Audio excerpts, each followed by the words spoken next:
Hello friends, स्वागत है मेरे YouTube चैनल में। आज पढ़ेंगे 7th क्लास का 9th लेसन और इस लेसन का नाम है ए टाइगर इन द हाउस। ये कहानी लिखी गई है रस्किन बॉन्ड के द्वारा, जो प्रसिद्ध है बच्चों के लिए बहुत ही रुचिकर कहानियां लिखने के लिए। इसके अलावा उन्होंने टोटो एक बंदर की कहानी भी लिखी है और भी कई जानवरों की जुड़ी हुई कहानियां इन्होंने लिखी है।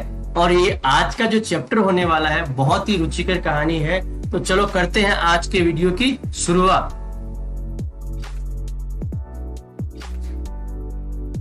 इस कहानी में बताया गया है कि ये टिमोथी नाम का एक टाइगर कप था, जो दादाजी जब जंगल में घूमने के लिए गए थे।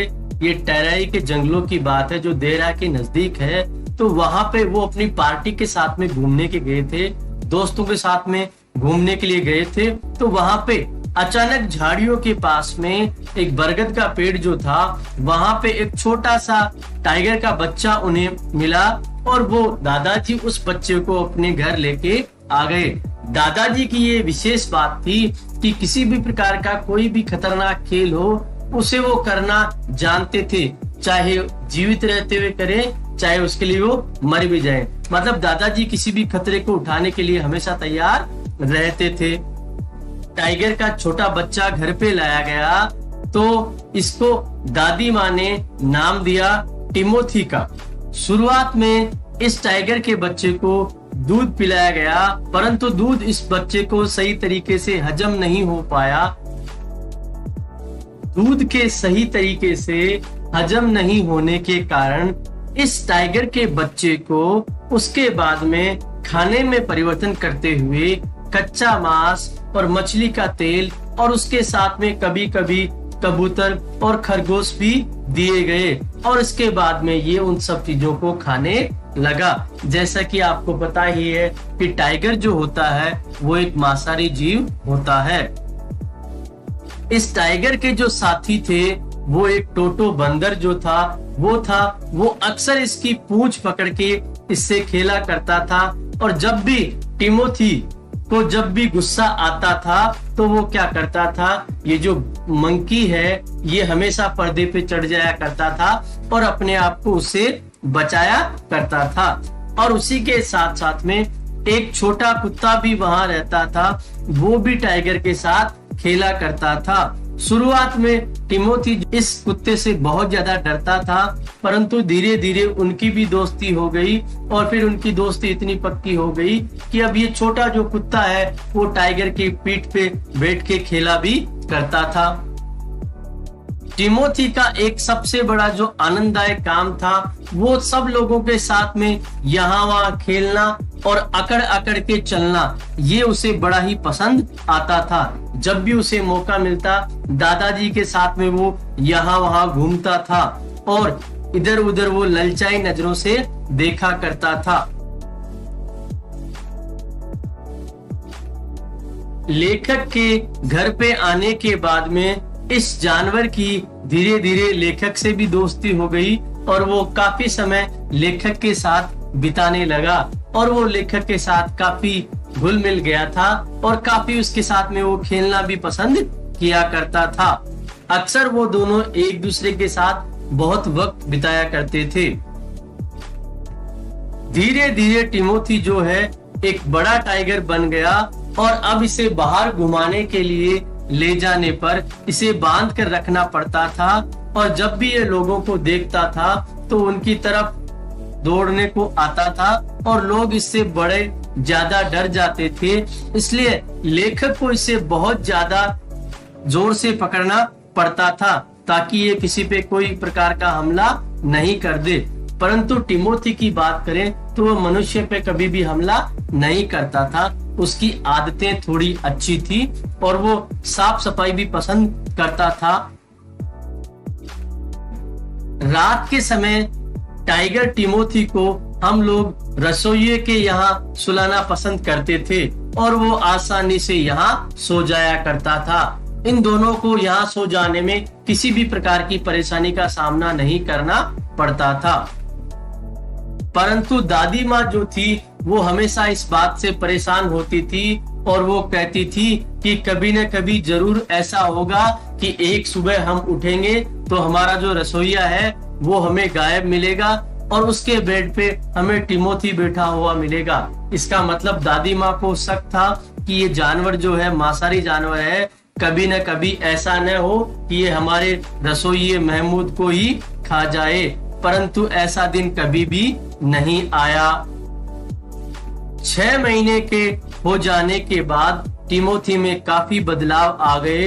अब उसका दोस्ताना व्यवहार जो है वो धीरे धीरे कम हो रहा था और वो यहाँ वहाँ जब भी घूमता था तो लोगों की तरफ ललचाई हुई नजरों से देखा करता था। और एक बार की बात है जब कई बार रात को खड़खड़ाहट की आवाजें हो रही थी मुर्गी फार्म में, और सुबह हमने जब मुर्गी फार्म में उठ के देखा तो यहाँ वहाँ हमें पंख भी बिखरे हुए मिले थे। अब हमें लग गया था टिमोथी जो है वो धीरे धीरे और खतरनाक होता जा रहा था। हमारा रसोइया महमूद जब भी टिमोथी को घर में घुमाया करता था तो हमने इस बात का ध्यान दिया कि अब उसकी नजरों में वो पहली जैसी बात नहीं रही। अब वो थोड़ा खतरनाक जानवर के रूप में बदल गया था और दादाजी ने ये सोचा कि अब इसे घर में रखना बिल्कुल भी ठीक नहीं है, अब इसे किसी जू में ले जाना चाहिए और ये वहीं पे ठीक रहेगा। दादाजी ने एक फर्स्ट क्लास कंपार्टमेंट पूरी तरह से टिमोथी और अपने लिए बुक करवा लिया और दादाजी ने लखनऊ में जो जू के अधिकारी थे उनसे बात भी कर ली और जू के अधिकारी और बाकी लोग बहुत अधिक प्रसन्न हुए कि हमें एक बहुत ही सभ्य टाइगर जो है वो मिलने वाला है। और इस प्रकार से हम लोगों ने हमारे प्यारे टिमोथी को, जो अब एक बहुत बड़ा खतरनाक टाइगर बन चुका था, जू में भेज दिया। लगभग 6 महीने बाद में जब दादाजी लखनऊ जा रहे थे और मैं उनके साथ में किसी कारण से नहीं जा पाया तो दादाजी ने ये सोचा कि क्यों न मैं एक बार जाके टिमोथी से मिल लेता हूँ कि टिमोथी के क्या हालचाल है, वो ठीक है या नहीं है।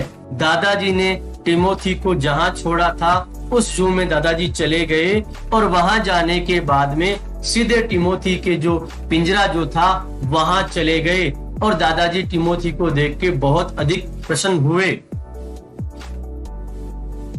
दादाजी टिमोथी के पास पहुंचे और दादाजी ने टिमोथी को हेलो कहा और जो टिमोथी जो है वो उनके बहुत नजदीक आ गया और वो उनसे बहुत अधिक लाड करने लगा। दादाजी भी उसे बहुत प्यार से खिलाने लगे और आसपास में जो लोग थे वो इन सब चीजों को देख के बहुत ही ज्यादा चकित रह गए। कभी कभी टिमोथी जो है थोड़ा गुर्रा भी रहा था पर दादाजी ने उसे डांट के शांत कर दिया था। उसे दादाजी जब स्नेह कर रहे थे तो बहुत ही अच्छा लग रहा था और दादाजी ने थोड़ी देर बाद में उसे पीछे कर दिया था। ये सब घटना देखकर बहुत सारे लोग वहां इकट्ठे हो गए थे। वो समझ नहीं पा रहे थे कि ये खतरनाक टाइगर के पास में ये दादाजी क्या कर रहे हैं। थोड़ी देर बाद में उस जू का एक गार्ड आया और उसने कहा, सर यहाँ इस जानवर को छेड़ना थोड़ा खतरनाक रहेगा, आप इससे थोड़ा पीछे हो जाइए। तो दादाजी ने कहा, मैं अपने टिमोथी से बात कर रहा हूँ, इसे मैं 6 महीने पहले यहीं छोड़ के गया था। क्या जब मैं इसे छोड़ के गया था तो तुम यहाँ नहीं थे? तो उस गार्ड ने कहा, सर मैं यहाँ काफी समय से नहीं हूँ तो मुझे इस बात का पता नहीं है, आप अपनी बातचीत को जारी रखिए, मुझे इससे किसी भी प्रकार की कोई तकलीफ नहीं है। बस मैं तो यही कह रहा था ये जो टाइगर है थोड़ा खतरनाक है, इससे थोड़ा सा सावधान हमें रहना चाहिए। तो दादाजी ने कहा, मेरे टिमोथी के पास में जो ये लियोपार्ड है ये इसे बार बार परेशान करता है, लगता है मुझे आपके अधिकारी से बात करनी पड़ेगी और इस लियोपार्ड को दूसरी तरफ रखवाना पड़ेगा ताकि बार बार ये टिमोथी को परेशान नहीं कर सके। दादाजी जो है उस अधिकारी को ढूंढने लगे ताकि उसके बारे में वो बात कर सके, परंतु वो जो अधिकारी है वो अपने घर पे जा चुका था और दादाजी से वो नहीं मिल पाया। थोड़ी देर बाद में दादाजी वहां लौटे और उसका फिर से दुलार करने लगे। तभी वहां पे एक जो गार्ड है वो वहां पे आया और उसने दादाजी को पहचान लिया और दादाजी ने भी उस गार्ड को पहचान लिया। तो दादाजी ने उससे पूछा, क्या तुम मुझे जानते हो? तुम्हें याद नहीं? लगभग 6 महीने पहले मैं मेरे टिमोथी को यहीं छोड़ के गया था। तो उसने कहा, नहीं सर, ये आपका टाइगर नहीं है। तो दादाजी ने कहा, हाँ मैं मानता हूँ ये मेरा टाइगर नहीं है, अब ये आपका हो चुका है, पर भाई मैं इस टाइगर को यहाँ लेके आया था तो कम से कम थोड़ा बहुत अधिकार तो मेरा भी इस पे बनता है। तब उस गार्ड ने मुझे बताया कि सर आपका जो टाइगर था वो लगभग 2 महीने पहले निमोनिया से मर चुका है, और ये जो टाइगर है इसको हम कुछ समय पहले ही जंगल से पकड़ के लाए हैं, और ये बहुत ही खतरनाक जानवर है, इसके पास कोई भी नहीं जाता। यहाँ तक पुराने जो लोग हैं जो जानवरों को संभालने में बहुत एक्सपर्ट हैं वो भी इसके पास नहीं जाते हैं। दादाजी ये सुनकर बड़े ही आश्चर्यचकित हो गए, क्योंकि जिसे वो अपना टिमोथी समझ रहे थे वो टिमोथी टाइगर नहीं था, परंतु वह कोई और ही जानवर था। और दादाजी ने इस टाइगर को बाय करते हुए वहां से जाने का निर्णय लिया, और दादाजी हक्के बक्के रह गए। इस प्रकार एक अनजान टाइगर ने भी मुझे मेरे टिमोथी की याद दिला दी, और मुझसे वैसा ही व्यवहार किया जैसा मुझसे मेरा टिमोथी किया करता था। दोस्तों वीडियो अच्छा लगे तो लाइक और शेयर जरूर करें, और चैनल को सब्सक्राइब करना न भूलें।